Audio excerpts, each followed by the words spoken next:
The morning she screamed at me, I was making congee. Not because anyone had asked me to. Not because it was my turn or my obligation or my place. I made it because I had woken at 5:30, the way I always do, and the house was quiet, and the kitchen smelled the way a kitchen should smell at that hour.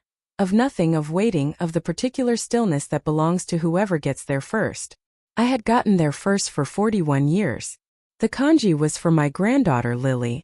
7 years old and prone to stomach aches on school days, she had been off her appetite all week, and I had noticed, the way grandmothers notice things that everyone else is too busy to see, that she had been leaving half her breakfast untouched. A bowl of slow-cooked congee with a little ginger and a soft-boiled egg would settle her. It always had. It was what my own mother made for me when I was small. In a kitchen that smelled of wood smoke and dried chrysanthemum. In a country I had left behind so long ago that sometimes it felt like something I had dreamed rather than lived. I was standing at the stove stirring when Christine came in. My daughter-in-law is 34 years old. She is slender and very put together even at 6 in the morning, the kind of woman who has learned that appearances are a form of control, that if you look like you have everything managed, people stop asking questions. She had her hair in a smooth ponytail and was holding a glass of green juice that she had made in the blender the night before, stored in a meal-prepped row of identical glass bottles along the top shelf of the refrigerator that I was no longer permitted to use. That is the word I would choose looking back. Permitted. I did not know at first when the kitchen had stopped being mine. It is the kind of thing that happens so gradually that you don't feel the individual moments of loss, only the accumulated weight of them. The morning you reach for a pan and find it has been moved, the afternoon you open the pantry and discover that your brand of rice has been replaced, the Sunday you try to make your son's favorite dish and realize that the ingredients you need are no longer in the house because Christine has implemented a meal plan, and your dish is not on it. You tell yourself it doesn't matter. You are flexible. You are not the kind of woman who makes a fuss about a pantry. And then one day you are standing at the stove making congee for your granddaughter, and your daughter-in-law walks in and looks at you the way a property manager looks at a tenant who has violated the lease. What are you doing? Her voice was not loud. That is the thing about Christine. She has never needed to raise her voice. The contempt she carries is quiet and precise. A scalpel rather than a hammer. And she uses it with the confidence of someone who has never once been challenged. Making congee, I said. For Lily. She hasn't been eating well. Christine set her green juice on the counter, the countertop I had chosen from a sample board 30 years ago, the one with the small chip near the edge that I never repaired because I had always meant to and then somehow never did. And she looked at me the way I imagine she looks at subordinates who have misunderstood a directive. Lily had her breakfast plan reviewed by a nutritionist. She said. I've already prepped her breakfast. She's having the oat and berry bowl. She hasn't been finishing her meals, I said. Her stomach has been. Margaret. That was all. Just my name, spoken in the particular register she used when she considered a conversation already over. I turned back to the stove. I kept stirring. The congee was almost ready. I heard Christine put down her glass. I heard her take 2 steps toward me. And then I heard her voice, no longer quiet, no longer a scalpel, a door thrown open. Get out of my kitchen. The words landed in the room like something dropped from a height. I turned to look at her. She had 2 spots of color high on her cheeks, the kind that appear when someone has said something they have been rehearsing for longer than they meant to. Her jaw was tight. Her hands were at her sides. And behind her, at the kitchen doorway, in her school uniform with her backpack still hanging off one shoulder, stood Lily. My granddaughter looked at her mother. She looked at me. She was 7 years old and she understood everything. Grandma, she said softly, I love your congee. I looked at Lily. I looked at Christine. I turned off the burner. I covered the pot. I'll leave it for you, I said to Lily. I did not look at Christine again. I picked up my cup of tea from the counter, the one I had made before she came in, the one she had not noticed, and I walked out of the kitchen. I walked down the hallway of my own house, past the photographs on the wall that I had hung 31 years ago, past the bedroom where I had raised my son, where his children now slept, where Christine had replaced the curtains the winter before without mentioning it and then told me, when I asked, that the old ones had been dated. I walked into my room and I sat on the edge of my bed. I did not cry. I have long since stopped being a woman who cries easily, and in any case this was not a moment for crying. It was a moment for deciding. I sat with my tea and I thought about 41 years. I thought about the house, this house, which I had bought with my husband George when David was 2 years old. George, who had worked 12-hour days to pay the mortgage and then worked 12-hour days more when the business had its difficult years. George, who had died 8 years ago in this house, in the bedroom down the hall, with my hand in his and David sitting in the chair by the window. I thought about what George would say if he could see his daughter-in-law standing in his kitchen telling his wife to get out. I thought he would probably laugh. George had a particular laugh for moments when people revealed themselves more completely than they intended to. And then I thought about something else entirely. I thought about the phone call I had made 3 weeks ago. The one Christine did not know about, the one David did not know about, the one that had taken me 2 appointments, one afternoon in a lawyer's office that smelled of old paper and careful thought, and one signature. I thought, she has no idea. And I finished my tea. If you are already settling in, if this story has already found its way somewhere particular inside you, then hit that like button and subscribe to Sarah Mitchell. Drop a comment and tell me where in the world you're watching from. She always said the ones who stay quiet longest know the most. Let's find out. Let me tell you about my son. David was a good boy. I want to say that first because what comes later is complicated, and complexity does not cancel the memory of who he was before he became who he is now. He was a gentle child, serious and a little shy, the kind of boy who would carry a spider outside rather than kill it, who saved his allowance with a patience that I found both touching and faintly alarming in a 9-year-old. He had George's hands and my stubbornness, and for a long time I thought those 2 things together would take him very far. I was not wrong about the stubbornness. I may have been optimistic about where it would take him. David is 43 now. He owns a logistics consultancy that does reasonably well enough that he drives the kind of car that announces itself before he gets out of it, well enough that Lily attends a school where the parents' WhatsApp group discusses horse riding lessons with a casualness that I find extraordinary. The business is his achievement and I have always been proud of it. What I have struggled with in recent years is the way that achievement has settled into him. Not as gratitude, not as drive, but as a kind of finished certainty, a sense that the world has been correctly arranged and his position within it accurately reflects his merit. I have a word for this, a word I have never said to his face. Entitlement. Not the loud, demanding kind that announces itself. The quiet kind. The kind that looks like confidence until you watch it closely and realize it has never once considered that it might be wrong. Christine is its natural companion. I want to be fair to Christine. She came from a family where status was performed rather than assumed, where the right table at the right restaurant and the right school for the children were not amenities but survival strategies. I understand where the vigilance comes from. I understand that the way she manages this household, the meal plans, the schedules, the relentless optimization of every domestic surface, comes from somewhere real. What I have not been able to forgive is what she made of my home. They moved in 3 years ago. David's business had hit a difficult stretch. A contract that had not renewed.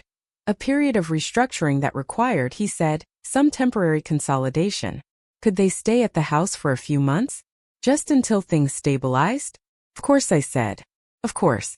This is your home too. I meant it. I want to be clear about that. I meant every word. They arrived on a Saturday in November. The moving truck pulling into my driveway while I stood on the porch with coffee for David and a smile I had been carefully practicing.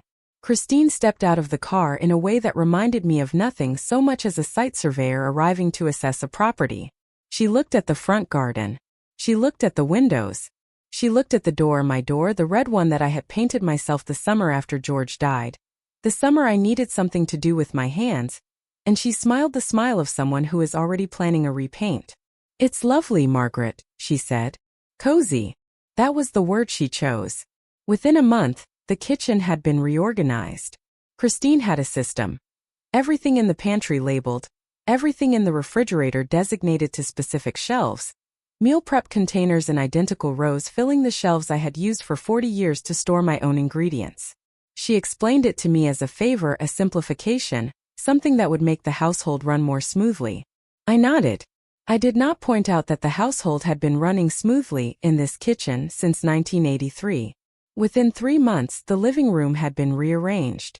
The furniture that George and I had chosen, the old sofa, the reading chair by the window that David himself had given me for a birthday 15 years ago, were described as dated and moved to less prominent positions. Christine had a Pinterest board. She showed it to me on her phone. The house in the photographs was very beautiful and bore no resemblance to the house that I had lived in for 4 decades. "I think we could do so much with this space," she said. I heard the word we and I noticed, as I had been noticing for months, that it never quite meant what it appeared to mean.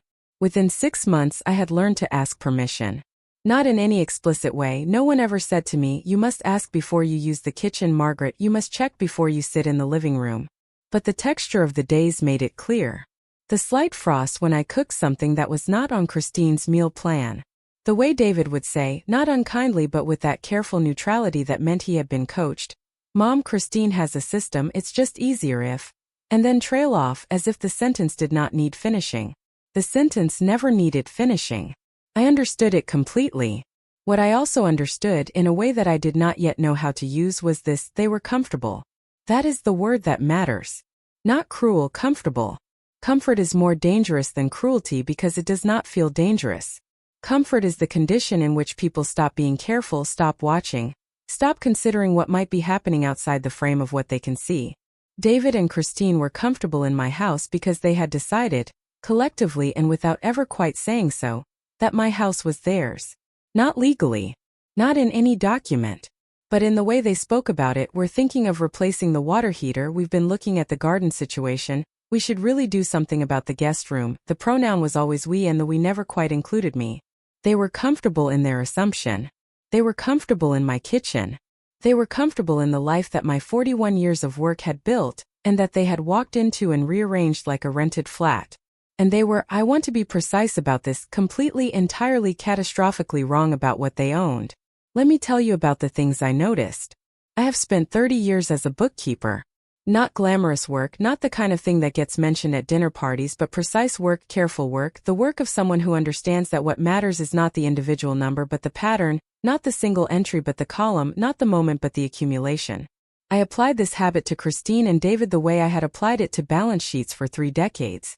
I noticed that David no longer met my eyes when certain subjects came up. He had a habit, when he was small, of looking at his shoes when he had done something he was ashamed of, and he had never entirely grown out of it. The subjects that produced the shoe looking, the state of the house finances, whether the utility bills were being paid, whether the temporary arrangement had a projected end date. I noticed that Christine had begun describing me, in phone calls she did not know I could hear, in terms that followed a consistent pattern. Forgetful, confused sometimes, gets a bit overwhelmed. Once, "The house is a lot for her to manage on her own, she's lucky we're here." The woman on the other end of the phone made sympathetic sounds. Christine's voice was warm, affectionate, the voice of a devoted daughter-in-law doing her loving best. I stood in the hallway and I listened and I understood exactly what was being built. I noticed that David had begun, with increasing frequency, to raise the subject of the future. Not my future specifically. He was always careful not to be that direct, always careful to keep it abstract, always careful to use the word practical as though practicality were a value I might aspire to. Had I thought about what I wanted the house situation to look like long-term? Had I considered what made sense given my age? There were some very nice communities, he said once, that were specifically designed for, and here he paused, searching for the word that would land least heavily, active seniors. I was 67 years old. I was making congee at 5:30 in the morning, and walking 2 miles before the rest of the house woke up. I was doing the books for 3 small businesses as a favor to old friends, because I cannot stop doing things with my hands, and the numbers kept me sharp. I was not, by any definition of the phrase, in need of a community, but I noticed. I filed it away the way I filed everything, carefully in the right column under the right heading. The heading by this point was one I had been building for some time. I had started it the evening of the day Christine reorganized the kitchen the first time, when I had gone to make George's old recipe for turnip cake and found that everything I needed had been relocated, rearranged, or replaced with a Christine-approved alternative. I had stood in the kitchen for a long time that evening, not angry. The anger came later, but clarifying. Seeing things that I had not wanted to see. The heading in my mind was, "What is actually happening here?" And the column beneath it had been filling up, line by line, month by month, for 2 years. There was the morning David brought me a document to sign, something about insurance. He said routine paperwork, just a formality. I had picked it up and read the first paragraph, and the language had not matched what he described. When I said I wanted to review it more carefully, he was impatient in a way that was almost imperceptible, almost polite, almost not there. Mom, it's literally just a form. I did not sign it. The form disappeared from the kitchen counter 2 days later, and was never mentioned again. There was the afternoon I found Christine on the phone in the garden, her voice low, using a phrase I was not supposed to hear. As long as the title situation gets sorted, we're fine. After that. She had seen me in the upstairs window and her voice had stopped seamlessly, without any acknowledgement that she had been speaking. There was Lily. Lily is the warmest person in this house. I know that sounds like a small thing to say about a 7-year-old, but I mean it as the highest praise I know. She sees people. She sees them in the particular way that very young children sometimes see, before they learn to perform, before they learn what they are and are not supposed to notice. She sees her mother's satisfaction when something in the house is rearranged to Christine's preference. She sees her father's careful neutrality. And she sees me, not as the grandmother who has been repositioned to the margins of her own life, but as the person who makes congee at 5:30 and tells her about the chrysanthemum fields her great-grandmother grew, and knows which birds visit the garden in which season, and whose hands are always warm. Grandma, she said to me one afternoon in October, sitting at the kitchen table while I peeled ginger. Why do Mom and Dad talk about you like you're not there sometimes? I looked at her for a moment. She was coloring a map of Southeast Asia for a school project, her tongue slightly between her teeth in concentration. What do you mean, sweetheart? Like, she frowned at her map. Like you're someone they have to think about. Not someone who's just here. I peeled another piece of ginger. I thought about what to say. People get busy, I said finally. They forget to see what's right in front of them.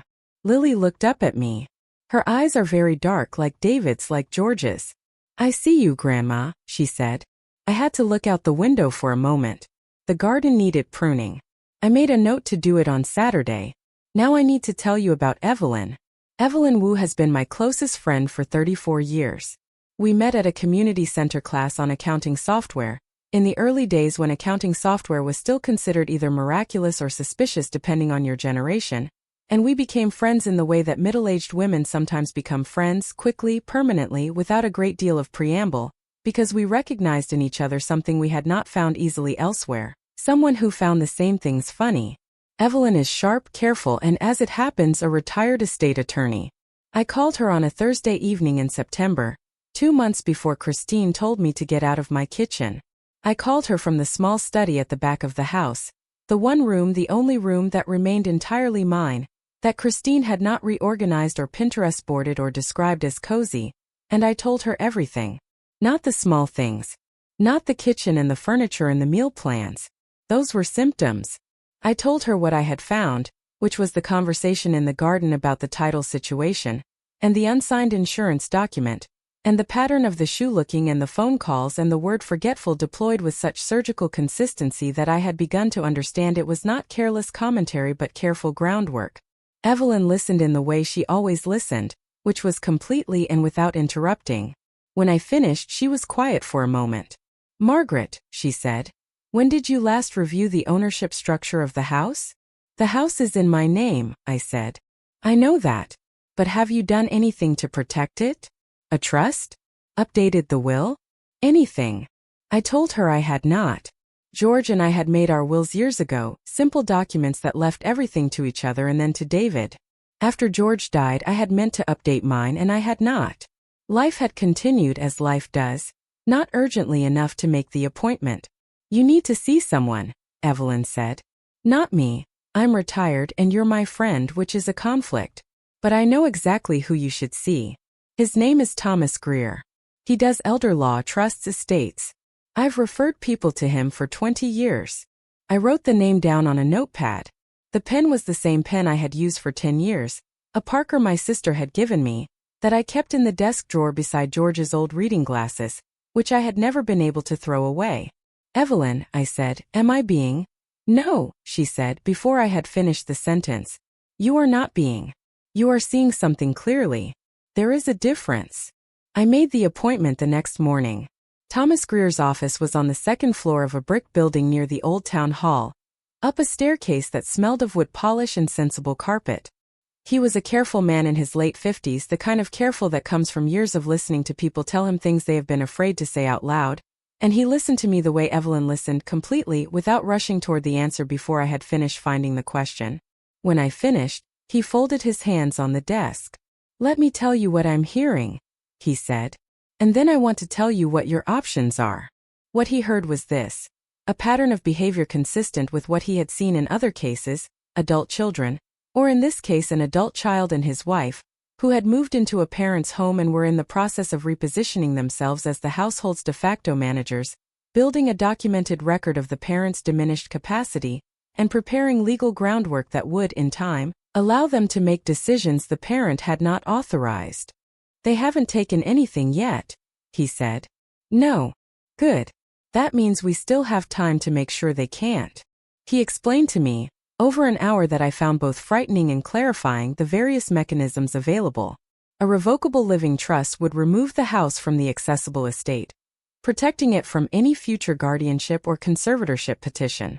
An updated will with specific protective language.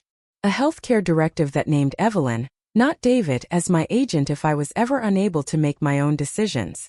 "And one more thing. I want to include what's called a no contest clause," he said, combined with a specific behavioral provision.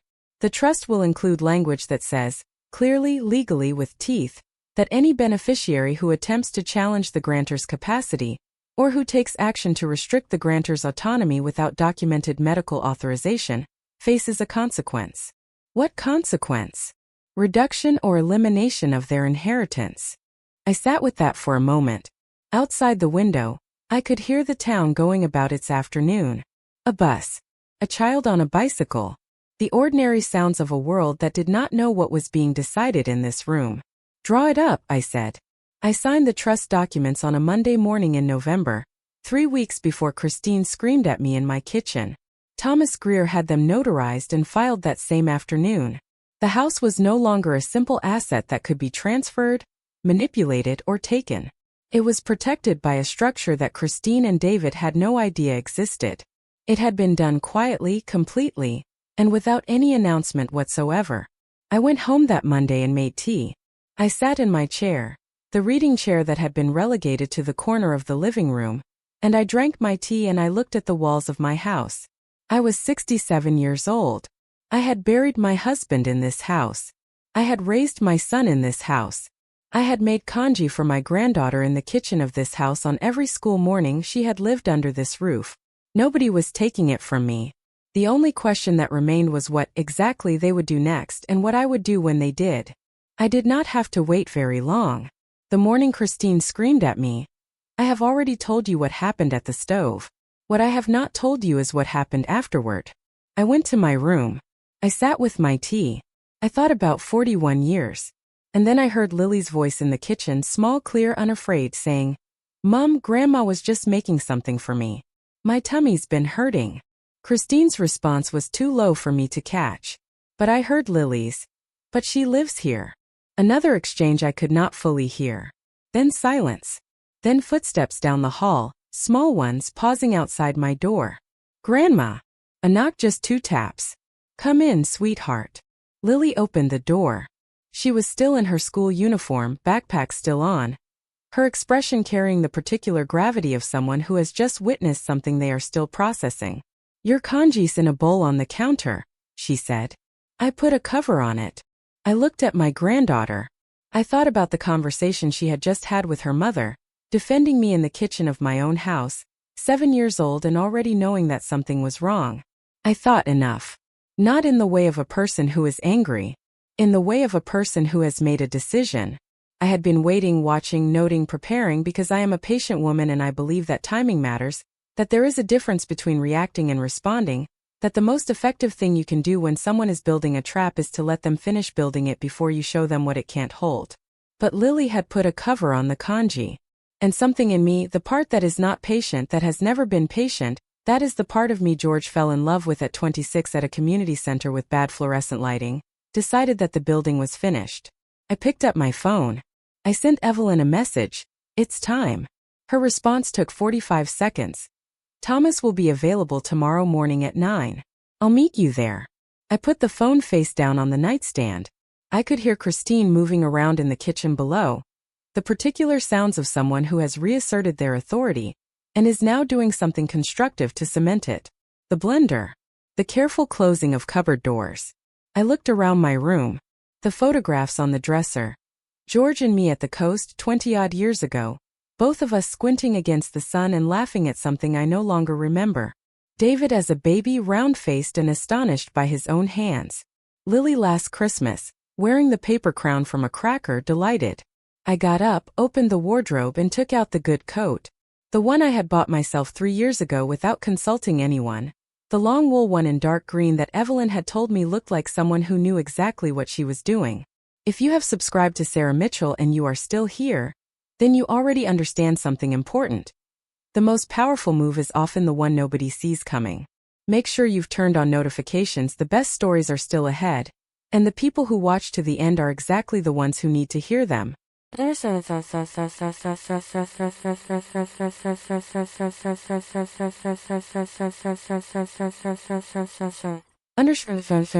days after the kitchen are the days I remember most clearly. Not because they were dramatic, they were not on the surface, not in any way that would have been visible to anyone watching, but because of the particular quality of attention they required. The attention of someone who has decided to act but not yet moved. The attention of someone watching a clock. I want to describe to you what those days looked like from the outside because I think it matters that you understand how ordinary they appeared. I cooked dinner on Tuesday. Christine had a Pilates class in the evening and David worked late, and Lily needed feeding, and so I made the kind of simple, reliable dinner that I have made for 50 years. Chicken with ginger and scallions, rice, a dish of steamed greens. Lily ate 2 bowls. She told me about a project she was doing on ocean currents. I told her about the time George and I drove to the coast in a car that broke down twice and we ate fish and chips on a seawall while the repairman worked, and the chips were the best I have ever had in my life before or since, and she asked why, and I said that sometimes the best version of a thing is the version you didn't plan. She thought about this for a moment, in the way she thinks about things, thoroughly, like she is turning them over in her hands. Is that true about people too? She said. I looked at her. Yes, I said. I think it is. Christine came home during dessert. She saw the dishes on the table, the evidence of a dinner that had not been on the meal plan, and her mouth made a very small movement that was not quite a smile and not quite anything else. She said nothing. She kissed Lily on the head. She poured herself a glass of water. How was class? I asked. Good, she said. Then, you didn't need to cook, Margaret. There was a plan for tonight. Lily was hungry, I said. She's had a long day. Another small movement. Christine picked up her glass and went upstairs. I cleared the table. I washed the dishes. I listened to the sounds of the house settling into its evening rhythms. What Christine did not know, could not have known, was that during her Pilates class I had spent 40 minutes on the telephone with Thomas Greer going over the next phase of what he had taken to calling, with the dry precision of a man who had seen this situation before, the positioning. The truss was already in place. The house was already protected. What came next was something more delicate, the counter-narrative. Because Christine had been building a narrative. I had watched her build it for 2 years, brick by careful brick. The narrative was, Margaret is struggling. Margaret gets confused. Margaret forgets things. Margaret needs help managing. Margaret is lucky to have us. The narrative was not loud. It was assembled in passing comments, in the way she explained things to me that did not need explaining, in the particular vocal register she used when she told acquaintances that the arrangement had been an adjustment for everyone. It was designed to be believed not because it was proven but because it was consistent, because no single moment of it was obviously false, because the mosaic of small impressions built something that looked from a distance like fact. Thomas called it capacity positioning. The quiet, documentable assertion of cognitive decline in a person who is fully cognitively intact, repeated long enough and by enough people that it creates a paper trail. A paper trail that can, when needed, support a petition. The word petition is a legal word. I am going to say plainly what it means in this context. A petition to have me declared incompetent to manage my own affairs, which would transfer that management, the house, the finances, everything, to a court-appointed or family-appointed guardian. In other words, David. In practice, Christine. Thomas had said it to me in his office 3 weeks before the kitchen incident. In the careful way he said things that were difficult. This is not certain. This is what the pattern suggests as a possible direction. We don't know that they plan to go this far. We know that they are building the groundwork for it. I had nodded. I had understood. And I had thought, sitting in that chair, that it was remarkable how much you could love your son and still see him clearly. How those two things for a long time had felt like they could not coexist and how in the end they had to. The counter-narrative was simpler, more durable, and backed by documentation.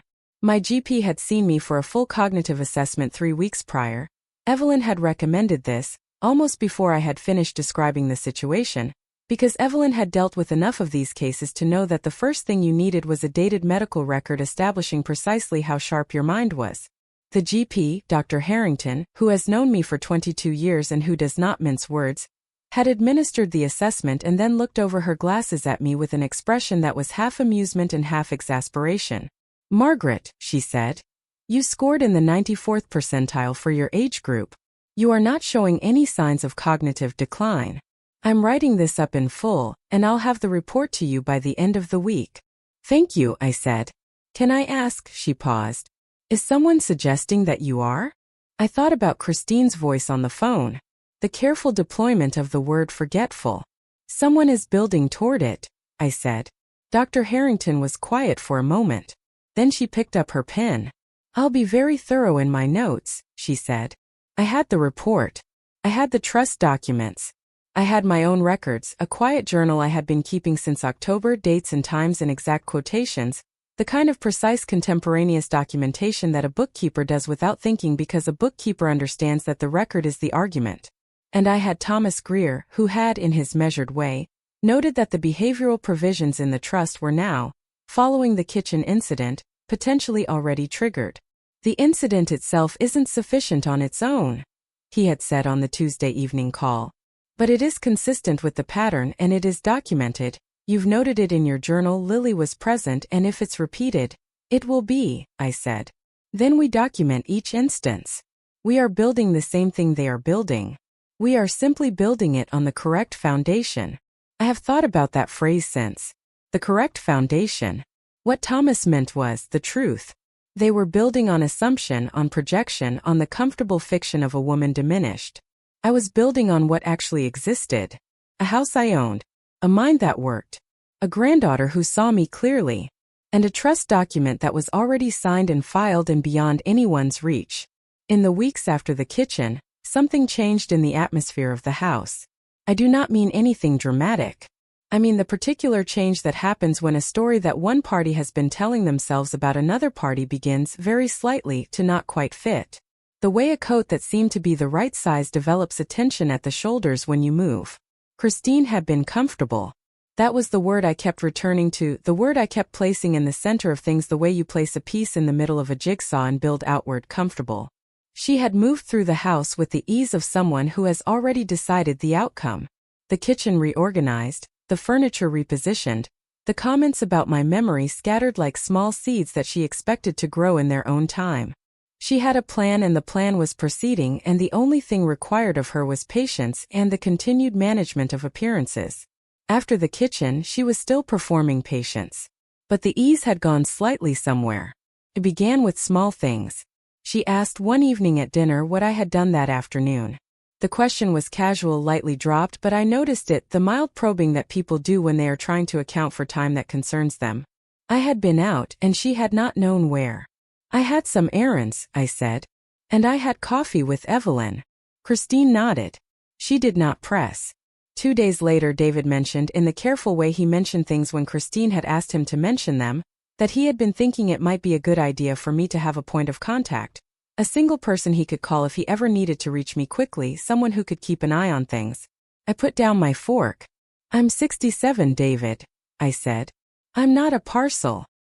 He laughed, and the laugh was genuine and uncomfortable in equal measure, and I saw in it a flash of the boy with the careful allowance, the boy who had never wanted to cause pain and had so thoroughly convinced himself that what he was doing now was not that. "I know, Mum. I just thought. I have Evelyn," I said. "She's been my closest friend for 34 years. If anything were ever urgent, she's who you would call. There was a pause. Not, he stopped. I waited. Not someone from the family? Evelyn is family, I said. That was all. Picked up my fork. David looked at his plate. Christine, across the table, was very still in the particular way of someone who is thinking several moves ahead. I noticed it, the stillness. The calculation behind it.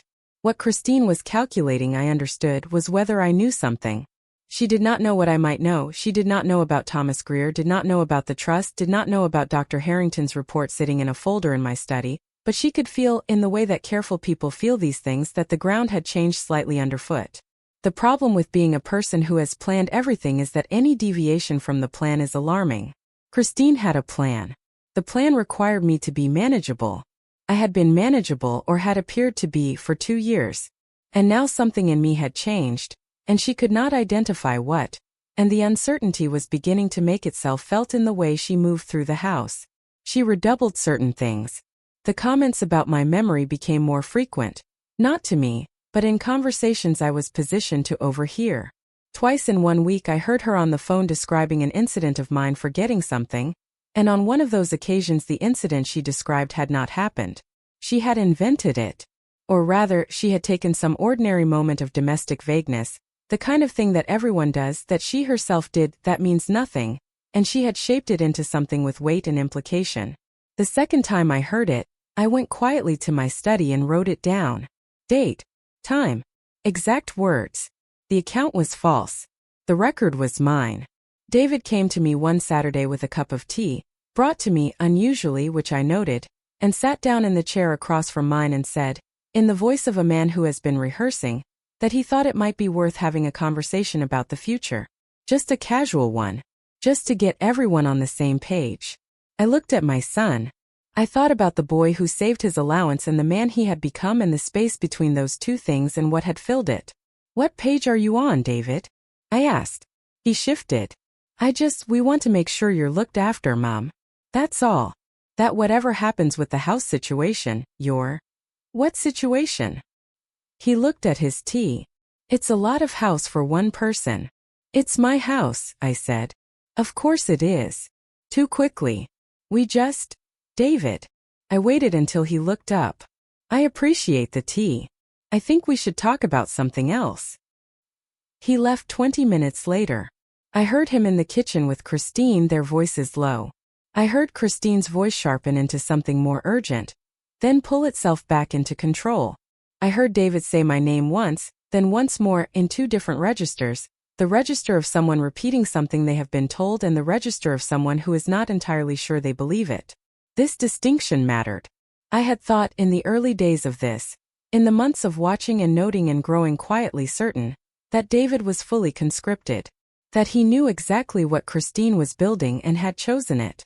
But sitting with him that Saturday, watching his shoes, I found something I had not expected: doubt. Not guilt. Not yet, not enough. But the faint flicker of a man who was not entirely at ease in the direction he was moving. I did not know what to do with that yet. I filed it away. Meanwhile, the house went about its ordinary life. Lily came home from school and sat at the kitchen table, and I helped her with her homework. Fractions this week, which she found infuriating in the specific way that mathematically inclined children find anything that requires guesswork. I told her to think of fractions as recipes, as measurements, as the way you divide a thing fairly so everyone gets the right amount. But what if someone takes more than their fair share? She said. I kept my eyes on the worksheet. Then you document it, I said. And you make sure you have the original. She looked at me with those dark eyes. Is that a metaphor, Grandma? Finish your fractions, sweetheart. 3 weeks after the kitchen incident, Christine made her move. Or rather, she made the move she thought was hers to make. It began, as these things often begin, with something that looked like a conversation. I was in the sitting room on a Sunday morning. David and Christine were at the kitchen table, and they had not come to find me, which meant they had something to discuss first. I was not eavesdropping, I was reading in my chair. The chair that had been pushed to the corner but that I had, quietly and without comment, returned to its original position by the window the morning after the kitchen incident. Nobody had mentioned the chair. That itself was a kind of data. Through the sitting room door, which was open 2 inches, I could hear their voices. Christine's first. If we do it now while she's still, David. But what if Christine? She won't. She doesn't know. A pause. David again lower. She's been different lately. Since the kitchen, Christine. That's exactly why we need to. Then footsteps and the sound of David pushing his chair back, and Christine's voice at a different register. The managing one, the one she used when he needed steering. David. It's the sensible thing. We've talked about this. We just need her to sign. I turned a page of my book. I did not move. They came to find me together, which was how I knew it was significant. David was holding a folder. The folder was pale blue and the kind of slim that means it has been edited, reduced to only what is necessary, only what you are supposed to see. Christine stood slightly behind him, at the angle of someone who wants to be present without appearing to lead. Mom, David said. Have you got a few minutes? Of course, I said. I put down my book. He sat in the other chair. Christine perched on the arm of the sofa. She was very still. The stillness of someone who has checked their preparation and believes it is sufficient. David opened the folder and put 2 sheets of paper on the side table beside me. This is just an update to the household account arrangements, he said. Given that Christine and I have been managing most of the day-to-day financials, it makes sense to formalize it a bit. Nothing major. Just makes it cleaner for everybody. I looked at the papers. The language was not what he had described. The language was not about the household accounts. The language, and I had spent 30 years reading documents whose language did not match what people said they were about, was about management authority and delegated financial decisions and property matters. I picked up the first page. I read it slowly. I heard David shift in his chair. It's just a formality, Christine said. Her voice was exactly right. Light, helpful, the voice of someone explaining something obvious. Where did this come from? I said. A solicitor, David said. Just to formalize things. Which solicitor? A pause. One Christine found. He specializes in family affairs, Christine supplied. I put the first page down. I picked up the second. The second was shorter and contained, near the bottom, a clause about the primary property. The property at this address. My address. I read the clause. I read it again. I set the papers back on the side table. I'd like to have Thomas review these, I said. Christine's stillness, which had been controlled, developed a very small fracture. Who is Thomas? My solicitor. Another pause. This one was different from the ones before. It had a different quality, a density that had not been there in previous conversations. You have a solicitor? David said. Of course I do, I said. I've had one for years. He helped me with some matters last month. I'd like him to look at these before I sign anything. I watched Christine's face. I watched the specific recalibration that happened there, the rapid, invisible adjustment of someone whose plan has encountered an element it had not accounted for. That's completely unnecessary, she said. The warmth was still in her voice, but there was something else in it now. Something that had not been there before. A faint edge. It's a simple document. Then Thomas will say so, I said pleasantly, and I'll sign it. David. Mum. I'd like some more tea, I said. Would you like some? I got up and went to the kitchen. I filled the kettle. I heard them in the sitting room, their voices very low, the sounds of a conversation that had not gone as planned. I made 3 cups of tea. I brought them in on a tray, the old wooden tray with the painted flowers that had been in this kitchen since George brought it back from a trip, years and years ago. I set it on the coffee table. Christine was looking at her phone. David was looking at nothing. I'll call Thomas tomorrow, I said, sitting back down. I'm sure it won't take long. The papers stayed on the side table. Neither of them picked them up. I called Thomas the next morning. He was not surprised to hear from me.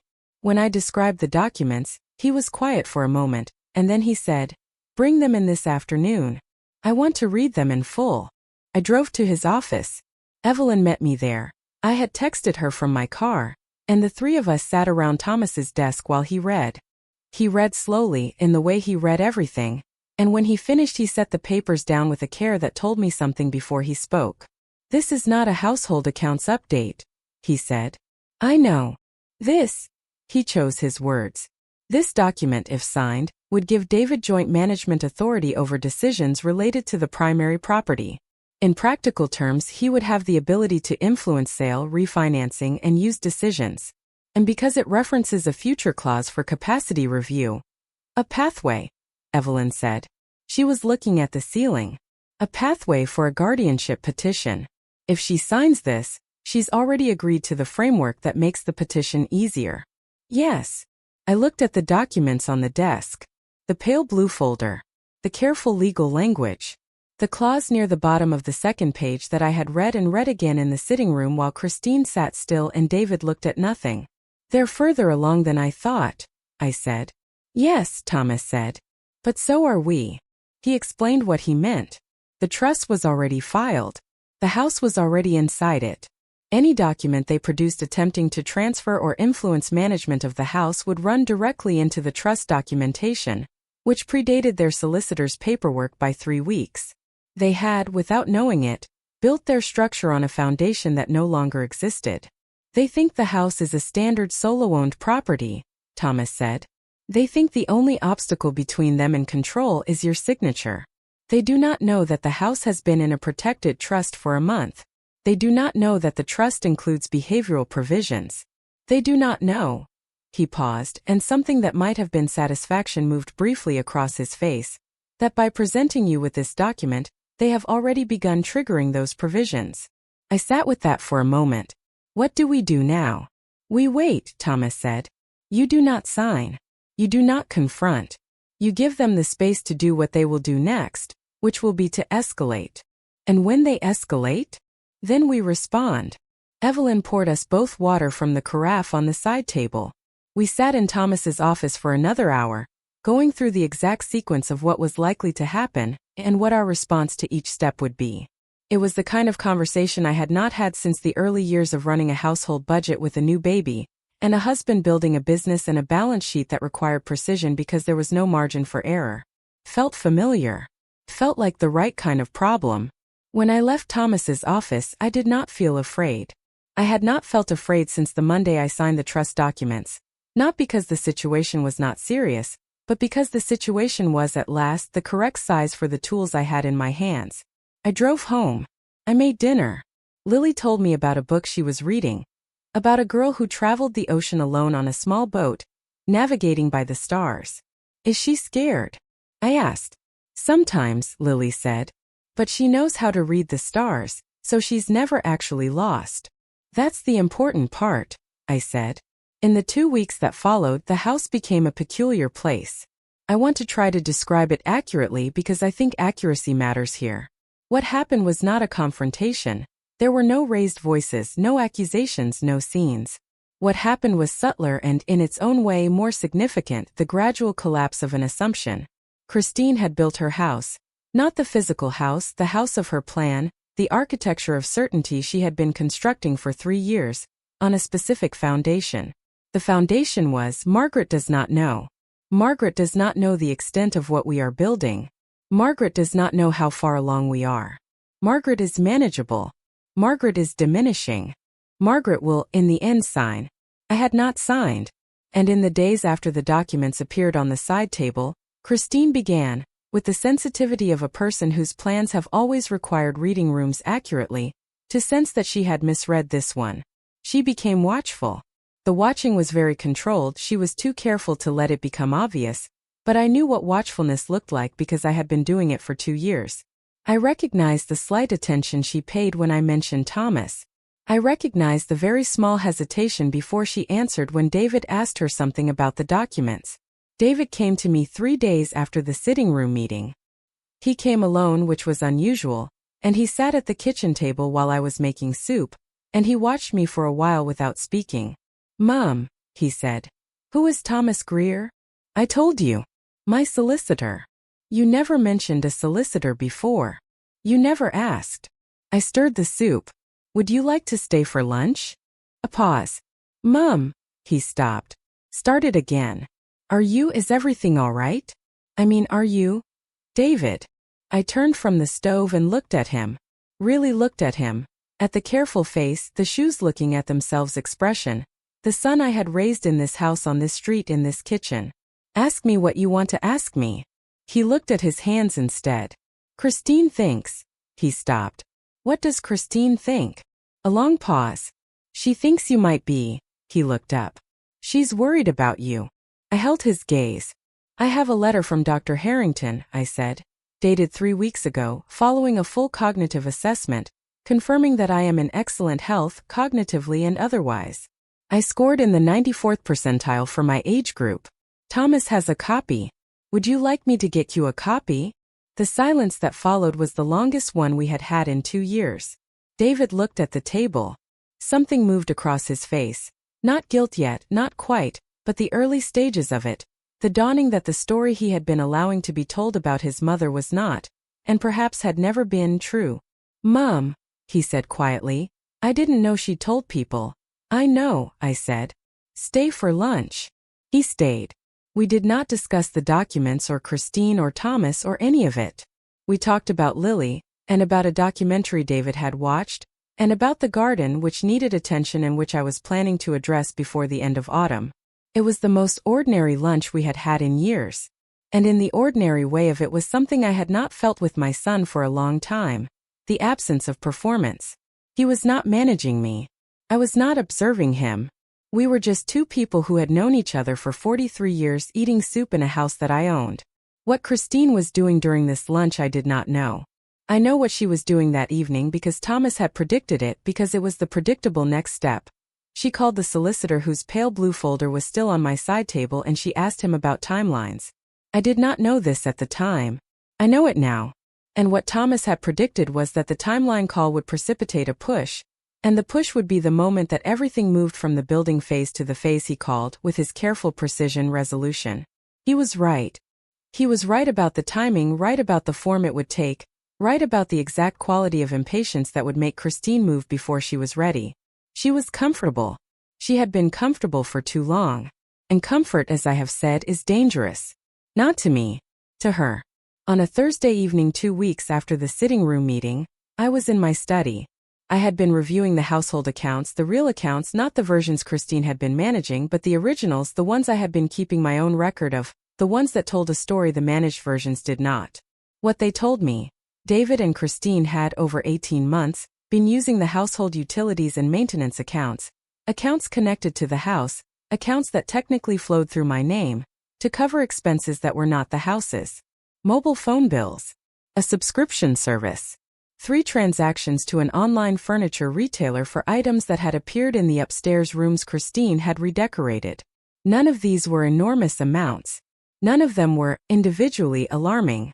But together, in a column in sequence, they told the story that columns of numbers always tell. Someone was helping themselves. I photographed every page. I sent the photographs to Thomas that evening. I wrote the date and time in my journal.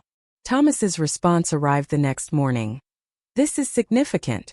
It demonstrates a pattern of financial behavior, consistent with the behavioral provisions in the trust. Combined with the document they presented last week, we have strong documentation. I want to discuss timing. I called him that afternoon. How close are they to making the next move? I said. Based on what you've described, the solicitor timeline call, the pressure on the documents, I would estimate days rather than weeks. They are going to push for the signature. And if you do not sign, they are likely to escalate. Either a direct confrontation about the future of the house, or an attempt to invoke some emergency clause with the solicitor about your capacity. And if they try the capacity route, they will need a medical opinion. They do not have one. Dr. Harrington's report is on the record. Any petition would run directly into that documentation, and the trust protections would activate fully. And the financial discrepancies? A pause. Those change things, Thomas said. The trust provisions about beneficiary conduct, the ones we included in case of coercion or exploitation, those are not theoretical anymore. The financial evidence is documentation of exploitation. If they proceed as I expect, the provisions can be fully activated. I sat with that for a moment. Outside the window of my study, the garden was moving in the afternoon wind. The tree by the back wall, the one George had planted the year David was born, the one I had never cut back even when it grew unwieldy because I could not bear the look of it pruned, was turning yellow at the edges. Thomas, I said, is there a version of this where my son understands what he's done before the documents are filed? A longer pause. There could be, he said carefully, but it would require him to choose to see it. That is not something we can engineer. That is something that would have to come from him. I thought about lunch. I thought about the soup. I thought about the particular expression on David's face when I had told him about Dr. Harrington's assessment. Not the guilty face, but the earlier one, the one before it, the one that was simply, oh. He doesn't know how far it's gone, I said. Possibly not, Thomas said. That is sometimes the case. The person who designs the plan and the person who benefits from it are not always equally informed. I understood what he meant. I had understood it since the sitting room lunch, when David had said I didn't know she'd told people. The past tense of something that had been happening for months. The particular look of a man who has been allowing something without fully reading it. Keep the documents ready, I said. But wait a few more days. Margaret, Thomas said, and there was the faintest edge of the professional warning in it.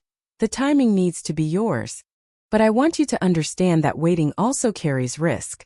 If they move first, then we respond, I said. As we always planned. He was quiet for a moment. All right, he said. I put the phone down. I sat in the chair in my study, the chair George had used when he came home tired and needed somewhere to be without being anywhere. And I looked at the garden. The tree was very yellow. In a week or two the leaves would begin to come down. I would rake them on Saturday morning the way I had raked them every autumn for 41 years. And the garden would smell of leaf mold and cold and the particular October smell that I associated with everything I had ever valued. I was not going to leave this house. I was not going to sign their documents. I was not going to become the woman they had been building, the forgetful one, the overwhelmed one, the one who needed management.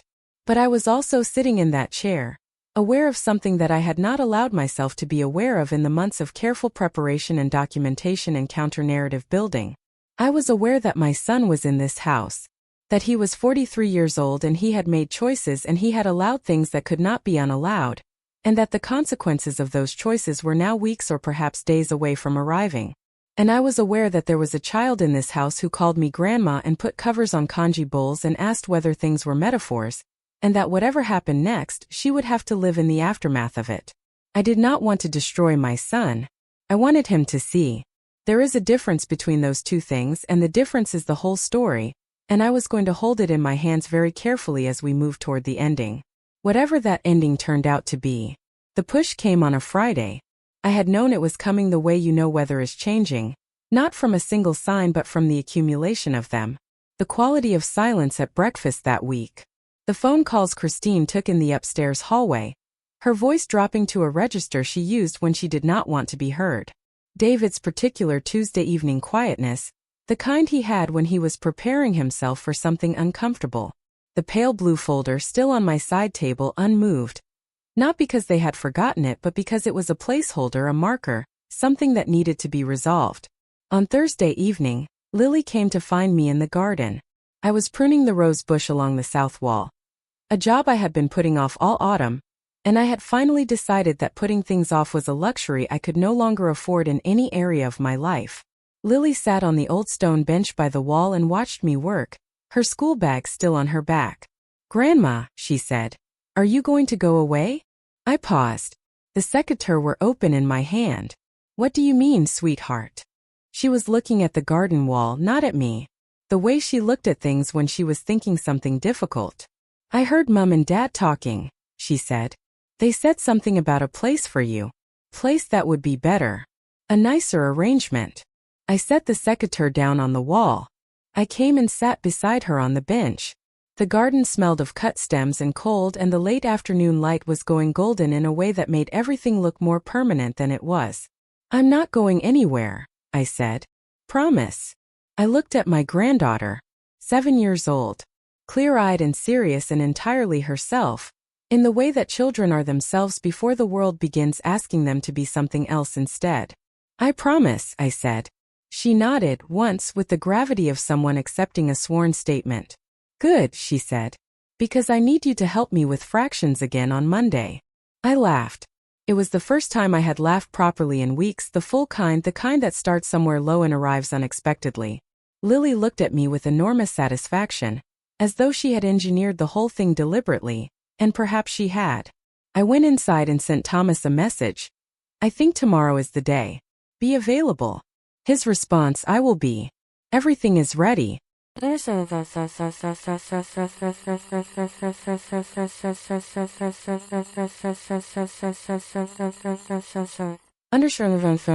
should tell you, before Friday arrives, about what everything is ready actually meant. The trust was filed and protected, had been for weeks. The house existed legally inside a structure that could not be touched by any document Christine's solicitor produced, because the trust predated those documents by more than a month and because the trust protections were now, given the financial discrepancies and the attempted document presentation, fully and documentably triggered. Dr. Harrington's cognitive assessment was on the record. Dated, signed, comprehensive. 94th percentile. The counter-narrative to Christine's forgetful and overwhelmed was not my word against hers. It was a clinical document, produced by a licensed GP of 22 years standing, with a date that preceded anything Christine had attempted. The financial discrepancies, the utility account charges, the furniture, the phone bills, were documented in a file Thomas had been building with care. Not a case for criminal proceedings, not at this stage, but evidence of a pattern of financial behavior that directly engaged the behavioral provisions in the trust. Evidence, in short, that the people who had been trying to position themselves as my managers had been helping themselves to my resources while doing so.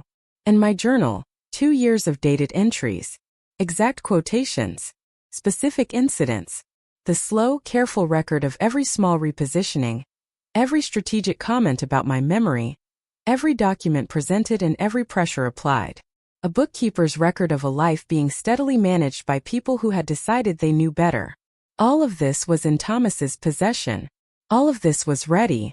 What I had decided, after the bench in the garden and Lily's serious face, was that there was one more thing I wanted to try before Thomas's office became the arena. I wanted to talk to my son alone.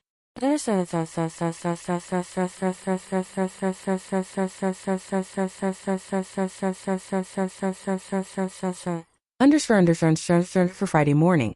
Christine had a hair appointment, the one she kept every fourth Friday, a commitment she maintained with the regularity of a utility payment. She left at 9. David worked from home on Fridays, and at 9:15 I knocked on the door of the room he used as a study, the small room at the back of the house that had once been mine, that I had given over when they moved in because there was my study and there was his study, and I had thought, at the time, that the generosity of it would mean something. "Have you got a few minutes?" I said. He looked up from his screen with the expression he had been wearing all week, careful, slightly held. "Of course," he said.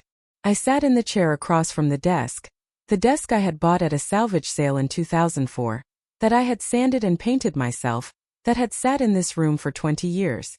I sat in it as though it were any chair in any room, and I looked at my son. "I want to tell you some things," I said. "And I want you to listen. Not to respond, not yet, just to listen." He nodded slowly. "I know what the documents are," I said. "The ones in the blue folder. I know what they are designed to do, and I know whose idea they were, and I know how long this has been being planned. I'm not going to sign them. I want you to understand that that is not confusion or stubbornness, or any of the other things that have been said about my state of mind. It is a completely clear-eyed decision made by a woman who is, as her doctor confirmed 3 weeks ago, in full and complete possession of her faculties." David was very still.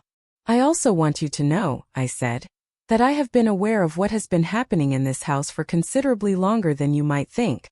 I have kept a record. I have had legal advice. And I have, for the past month, had protections in place that mean the house, my house, the house your father and I bought, the house I have lived in for 41 years, cannot be transferred, influenced, or managed by anyone other than me." The stillness became something else. Something that was beginning to look like understanding. "Mum, I'm not finished," I said, not unkindly. "There are also financial records. I have been keeping track of the household accounts, the real ones, not the versions Christine presents. There are discrepancies. They are documented. Thomas has copies." The name landed visibly. "Who is?" "My solicitor. I told you I had one." I meant it. His name is Thomas Greer. He specializes in elder law and trusts, and he has been advising me since October. David looked at his desk. The shoes looking at themselves expression but older now, heavier. October, he said quietly. Not a question. An accounting. October, I confirmed. Silence. David, I said, and my voice was quieter now because I was not angry. I had not been angry for weeks. The anger had burned through early and what remained was something more durable and more sad. I want to ask you something and I want the real answer. He looked up. When did you stop thinking of this as my house? The question sat in the room. Outside the window, the garden was bright in the morning light. The rose bush newly pruned. The tree by the back wall dropping its yellow leaves in ones and twos. He was quiet for a long time. I don't know, he said finally. And I believed him. Not because it absolved him. It did not, it could not. But because the not knowing was real. The particular bewilderment of a person who had let something happen by degrees and had not noticed when the degrees became a destination. Christine, he started. I know, I said. But you were there too, David. You are here too. And what happens next depends on what you choose. He looked at me. The boy with the saved allowance. The man with the careful voice. My son. What are my choices? He said. The documents don't get signed, I said. That is not a choice. That is a fact. The house is protected in ways you don't yet fully understand. And Thomas can explain the details if you want them. The question is whether we get to that explanation through a solicitor's letter or through a conversation. A long pause. And Christine, I said carefully, is going to have to hear this too. The question is whether she hears it from me or from Thomas. I could see him processing this. Processing the October date, the trust, the financial records, Thomas Greer. Processing the specific quality of preparation involved in what I had just described to him. I watched him understand, gradually and then all at once, that the woman he had been allowing his wife to position as forgetful and manageable had been, for months, 3 steps ahead. She's going to be, he stopped. Angry, I said. Possibly. Or she will recognize, as I hope you do, that the better option is to stop where we are. He looked at his desk again. She won't stop voluntarily, he said quietly, and in his voice was something I had not heard in 3 years. Honesty. The flat, uncomfortable honesty of a person finally saying out loud what they have known for a while. No, I said. I know. That's why Thomas will be here this afternoon. Christine came home from her hair appointment at 12:30. I was in the kitchen making lunch. A simple lunch, sandwiches and soup, the kind of domestic normalcy that I had always found steadying. Lily was at school. David was in his study. The house was quiet in a way that felt not like absence but like held breath. I heard Christine's key in the door. I heard her come in, the particular sounds of her. The bag set down, the coat on the hook, the brief silence while she registered the atmosphere of the house. Christine was very attuned to atmosphere. It was one of the things that had made her plan so effective for so long. She read rooms accurately and adjusted accordingly. She came into the kitchen. She saw me at the counter, calm, making lunch. She saw on the kitchen table the pale blue folder, not where she had left it, on the side table in the sitting room, but here placed deliberately, open to the second page. She saw the second chair at the table pulled slightly out. Waiting. David's joining us for lunch, I said. Thomas Greer will be here at 2. Christine's face went through several things very quickly. The first was the recalibration, the rapid reassessment of the room, the folder, the chair, the calm. The second was something that might have been the beginning of her managed response, the one she used when situations required reframing. The third, and this was the one that mattered, the one I had been waiting for, the one that arrives when a person runs out of reframes, was understanding. Not full understanding. Not yet. But the early edge of it. The sense that the ground underfoot was not what she had believed it was. What is this? She said. Her voice was still controlled. Credit to her. The control was extraordinary even then. Lunch, I said. And a conversation. David appeared in the kitchen doorway. He had the expression of a man who has made a decision and is uncertain how it will feel. He looked at Christine. Christine looked at him. Something passed between them that I did not need to interpret. The silent exchange of two people who have planned something together, and are now not certain the plan is intact. Sit down, Christine, David said. She sat. I put the soup on the table. I sat across from her with the pale blue folder between us. Thomas is coming at 2 to explain the legal situation in full, I said. What I want to do now before he arrives is tell you myself, because I think that matters. I think there is a version of this conversation that we can have as people, rather than through solicitors, and I would like to try that version first. Christine's hands were flat on the table. Her expression was the managed one, receptive, patient, carefully neutral. But her eyes were doing something different from her expression, and the something different was the rapid, private calculation of a person trying to determine how much the other person knows. She was about to find out. The house, I said, has been in a protected living trust since the 3rd of November. For the past 6 weeks, every decision, every conversation, every document you have presented has been occurring inside a legal structure that you were unaware of. The trust means that no transfer of ownership, no management authority, and no capacity-based petition can affect this property without my specific authorization. I am the sole trustee. I am the sole authority. That does not change. Christine's expression did not change. Her hands on the table did not move. Furthermore, I said, the trust includes behavioral provisions, provisions that are triggered if a beneficiary, and you and David are named beneficiaries, engages in coercion, exploitation, or attempts to restrict my autonomy. The document you presented 2 weeks ago, and the financial discrepancies I have documented in the household accounts, and the sustained campaign to establish a narrative of my cognitive decline, all of these are documented. Thomas has the full record. The kitchen was very quiet. David was looking at the table. Christine was looking at me. I could see it happening, the moment I had been watching for, the moment that arrives when the thing a person has been certain of is suddenly revealed to be built on nothing. Not a dramatic collapse. A quiet one. The specific silence of someone who has run the numbers and found that the numbers do not work. You knew, she said. Her voice was different.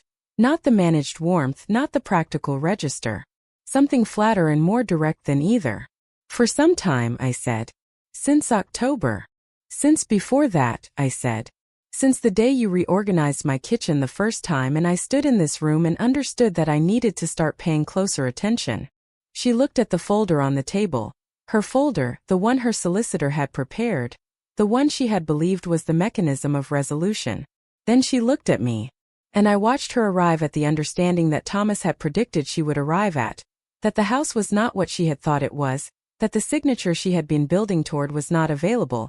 That the woman she had been positioning as diminished had been, for months, the most legally protected person in this building. What happens now? She said. The question was Christine at her most stripped down. Not the warm voice, not the managing voice, but the direct one, the one I suspected was the closest to what she actually was underneath all of it. Thomas will be here at 2, I said. He will explain the trust structure and the implications of the behavioral provisions. The financial discrepancies will need to be addressed, not through legal proceedings, not if we handle this correctly, but they need to be addressed. And the documents, I moved the pale blue folder to the edge of the table, are not going to be signed. That conversation is finished. Christine looked at David. David looked at his hands. I'm sorry, Mum, he said, quietly, without looking up. The words arrived in the room and sat there. Not yet enough but not nothing. The beginning of something perhaps. Or the end of something else. Undershirts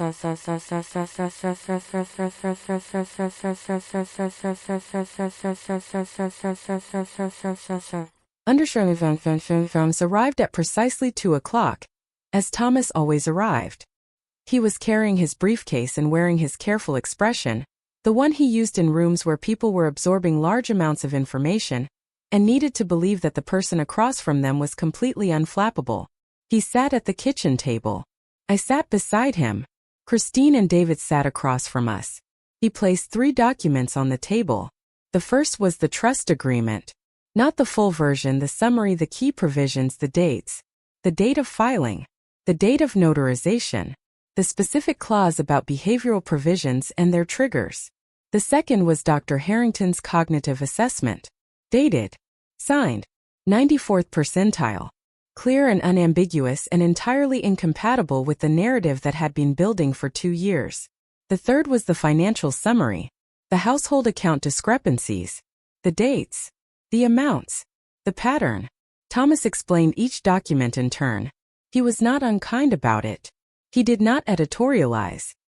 He simply stated what each document contained and what each document meant, in the flat, precise language of a man who has done this many times and understands that clarity, in these moments, is the most merciful thing available. Christine listened. Her face was extraordinary to watch, not in a dramatic way, but in the way that a face is extraordinary when it is doing a great deal of internal work while maintaining an external stillness. I watched her understand the trust. I watched her understand the behavioral provisions. I watched her understand specifically that the pale blue folder and its contents had, by being presented to me, already triggered those provisions. David listened differently. David listened the way you listen when you are hearing the shape of something you already half knew, something you had been letting yourself not quite know for a long time, and the hearing of it is both worse and easier than the not knowing was. When Thomas finished with the 3 documents, he folded his hands. I want to be clear about what this means practically, he said. The house is not accessible. It cannot be influenced, transferred, or used as the basis for any capacity petition. Any attempt to pursue that route will encounter the trust documentation and the behavioral provisions, and the outcome of that encounter would be consequential for both of you as named beneficiaries. Consequential how? Christine said. The trust includes a clause, Thomas said, that reduces a beneficiary's inheritance in proportion to the degree of harm caused. What has been documented, the financial discrepancies, the sustained narrative of cognitive decline, the documents presented, represents a significant engagement with those provisions. If this proceeds to any formal legal action on your side, the clause activates fully. The room was quiet. There is an alternative, Thomas said. Christine looked at him. It was the first flicker of something that was not calculation, something closer to actual attention. The trust is revocable, Thomas said. Margaret controls it entirely. The behavioral provisions are documented, but have not yet been formally submitted to any court or legal body. The financial discrepancies are documented but have not been referred to any authority. None of this has gone anywhere it cannot come back from. Yet. What does that require? Christine said. Thomas looked at me. I had thought about what I would say in this moment. I had thought about it for weeks, running through the versions of it, the versions that were pure consequence, the ones that asked for nothing and gave nothing, and the versions that were something else, something that cost more but that I thought sitting on the bench with Lily in the garden was worth the cost. 3 things, I said. The first is that the accounts are corrected. What was taken from the household funds is returned, and the accounts go back to a clean record. Thomas will oversee this. Christine nodded slightly, barely, but she nodded. The second is that the arrangement in this house changes. You are welcome to remain here. I mean that. This is David's childhood home and Lily lives here, and I am not going to remove them from it. But the terms are mine. The kitchen is my kitchen. The house is my house. The decisions about this house, decorating, managing every single thing, belong to me. That is not negotiable and it does not change. David said. Of course, Mum. Christine said nothing, which was its own kind of agreement. The third, I said, and this was the one I had been most uncertain about, the one that I had written and rewritten in my head and that I still was not sure was right but that I had decided was the truest thing I knew how to say, is that what you have said about me, to people in this community, about my memory and my capacity and my ability to manage my own life, that ends, and where it can be corrected, it is corrected. I am not asking you to announce it from a rooftop. I am asking you to stop. Because it was not true and you knew it was not true, and the people who heard it deserved to know that too. The kitchen was very still. Christine looked at the table. For a long moment she was silent in a way that had nothing of management in it, just a person sitting with the weight of what had been said. Then she looked up. Not at Thomas. At me. All right, she said. 2 words. Not warm, not manufactured. Flat and real and, I thought, as close to honest as I had ever heard her be. All right, I said. Thomas gathered his documents. David exhaled a breath I thought he might have been holding for 2 years. Outside the window, the garden sat in its November afternoon light, the rose bush pruned clean, the tree by the wall throwing the last of its yellow leaves. The pale blue folder stayed on the table. Nobody picked it up. I want to be clear about what happened next, because I think clarity matters here more than drama. There was no grand reckoning. There was no scene. I did not stand in the hallway and deliver a speech about 41 years. I did not make anyone leave. I did not change the locks or transfer the utilities or do any of the things that would make a satisfying story but would have made, in practice, a mess of the actual lives involved. What I did was quieter and, I think, more complete. The household accounts were corrected within a week. Thomas oversaw it, as we had agreed, and it was done without drama. A series of transfers clean and documented, the record restored to what it actually should have been. David handled it. He did not make excuses about it. He made one reference to it, sitting at the kitchen table on a Tuesday evening, in the same chair where he had proposed the management authority documents, when he said, without preamble or embellishment, "I should have paid more attention." I said, "Yes." That was the whole conversation. We did not embellish it. I did not accept the shortfall as full resolution, and I did not press him for more than he had given. I let the sentence stand for what it was, the beginning of honesty, not the end of everything. The kitchen is mine again. I mean that precisely and without metaphor. The meal plan is gone, not because I threw it away but because after the Friday meeting it simply did not reappear. Christine still has her preferences and I have mine, and we have reached, without formally negotiating it, an arrangement that involves each of us managing our own sphere without colonizing the others. She makes her green juice in the mornings. I make congee when Lily's stomach is off. The pantry contains both her labeled containers and my rice, and nobody has moved either. It is not warmth. I want to be honest about that. I do not have warmth with Christine and I have stopped expecting it. What we have is respect, the functional, minimal, real kind, and a clear understanding of what is whose. That is not nothing. That is, in fact, quite a lot. What Christine said to the people she had been building the narrative with, I cannot fully know. I know that at least 2 of those conversations happened, because 2 women from my community, women I had known for years, women who had received the forgetful Margaret commentary in the careful, pitying tone Christine had developed, sought me out in the weeks afterward. One at the school gate, when I was collecting Lily. One at the greengrocer's on a Saturday morning. Both of them, in their different ways, said something in the vicinity of, "I heard some things that I don't think were right. I'm sorry I didn't say something sooner." I thanked them. I did not perform magnanimity about it. I simply thanked them and meant it, and then we talked about other things, the way people who have known each other for a long time talk about the things that matter to them. Gardens, children, the particular pleasure of a thing done well. Thomas filed the trust documents in their final form. The behavioral provisions remain active, not as a punishment but as a fact, the way a property line is a fact, the way a document is a fact. They exist. They are known to exist. That knowledge is its own protection. The pale blue folder is gone. I do not know whether David threw it away or Christine did. I did not ask. I need to tell you about the night that was the hardest. It was 3 weeks after the Friday meeting on a Thursday in December. Lily had a school concert. She was in the choir, singing a solo line in a carol that she had been rehearsing for 6 weeks with the focused intensity she brought to everything. David and Christine sat in the 3rd row. I sat beside them. During the interval, while the children were backstage, I watched Christine. She was looking at the stage, at the empty chairs, the music stands, the Christmas decorations the parents' committee had hung along the front of the hall. Her expression was the one I had not seen before the Friday meeting and had been seeing increasingly since. The one without calculation in it. Just a face. She turned and found me looking at her. She did not look away. "She's very good," Christine said. Meaning Lily. "She is," I said. A pause. The hall around us was full of parents talking, coats being shed, programs being folded and refolded. "I did love this house," Christine said. "I want you to know that. When we first came, I did love it." I looked at her for a moment. "I know," I said. "That's partly why it went the way it did." She looked at the stage. "I thought," she stopped. "I thought I was making it better." "You were making it yours," I said. "There's a difference." She was quiet. "I know," she said finally. The choir came back on stage. Lily came out in her white shirt and her serious face, her dark eyes scanning the audience until they found me, found David, found Christine. She gave a very small nod. the nod of a professional settling into position, and then she faced front.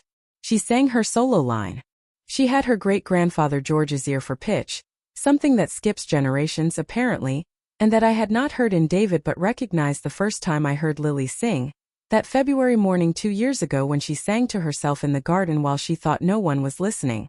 The line she sang was 6 bars, a high clear arc above the harmony of the other voices, and she sang it with the particular quality that very young children sometimes have when they are doing something they love. Total, unself-conscious, unconcerned with the watching. I looked at my granddaughter.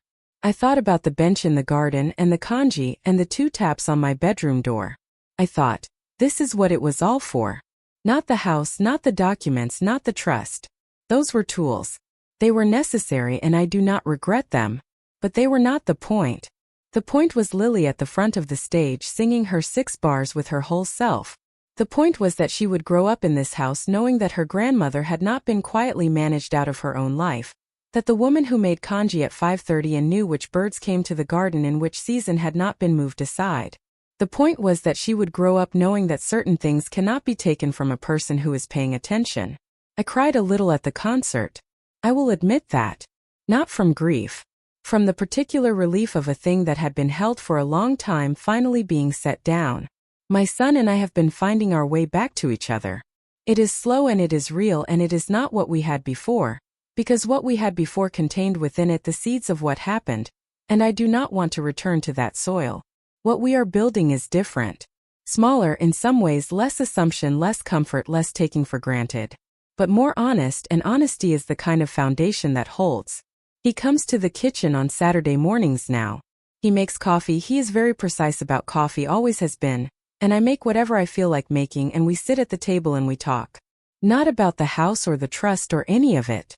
About Lily, about a book he's reading, about the garden. About George sometimes, about his father, who David misses in ways he has only recently begun to say out loud. Last Saturday he said, Dad would have known what was happening. He would have seen it. I thought about George's particular laugh, the one for moments when people revealed themselves more completely than they intended to. He would have, I said. And he would have let it play out for exactly as long as necessary before doing something about it. David looked at his coffee. Where do you think I got the patience? I said. He laughed. It was the real laugh, the one from before. The one that had been missing for 3 years from my kitchen on Saturday mornings. I had forgotten how much it sounded like his father's. Here is where I am now. I am in my house. My kitchen smells of ginger this morning because I am making congee, yes again, yes still, for Lily, who has a history test today and who performs better when her stomach is settled, a fact I have known since she was 4 years old and that no nutritionist has ever contradicted. The rose bush along the south wall came back beautifully after the autumn pruning. I have been right about that bush for years and it continues to vindicate me. The chair is by the window. I moved it back the morning after the kitchen incident and it has not moved since. This is, I think, the right position for a chair by a window, and I should have said so earlier instead of letting it be repositioned at all. This is, in a small way, the lesson. Things that are in the right place should not be allowed to drift, not chairs, not kitchens, not lives. Thomas sent me a letter last week. A formal letter on his firm's paper, confirming that the trust documentation is complete and the file is closed until and unless I require him again. It is in my study, in the cabinet with the other documents, the ones that constitute the record of my life and my ownership of my own affairs. I read it once and filed it. Alongside it, also filed Dr. Harrington's assessment, the financial reconciliation, the journal that I kept for 2 years and that I hope I never need to produce for any purpose, and that I will keep regardless. Evelyn came for lunch last week. We sat at the kitchen table, my kitchen table, at which I now sit without asking permission, a thing that sounds absurdly small until you have lived its opposite, and she drank my tea and looked around the kitchen with the expression she uses when she does not need to say anything because the thing is already said. Well, she said finally, you didn't need me at all, did you? I needed you entirely, I said. You pointed me at Thomas. Thomas did the work. Thomas did the legal work, I said. The 2 years of paying attention were mine. She raised her cup. To the 2 years, she said. To the 2 years.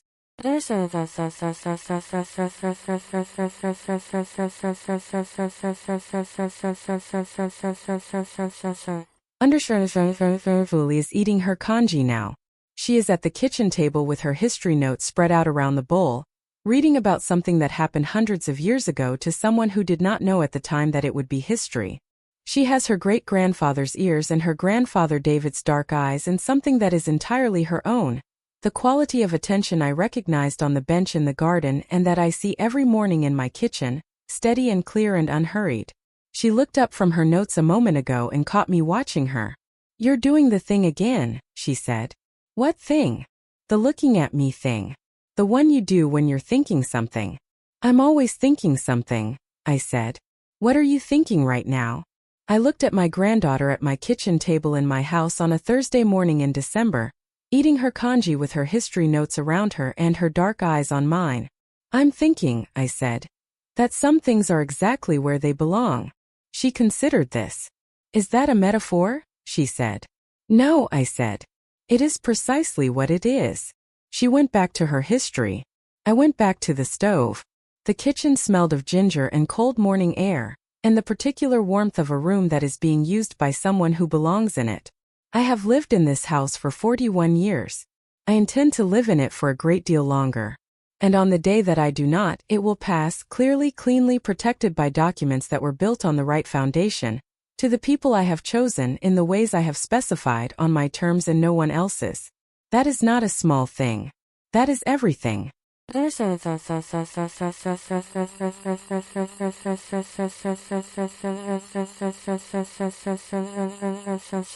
Understand. Thank you for staying all the way to the end. The people who finish the whole story are the ones who understand it, and the ones who share it. If this one moved you, the next video on your screen is waiting to do the same. And if you haven't subscribed yet, come back. There's always another woman the world underestimated. And we tell those stories here.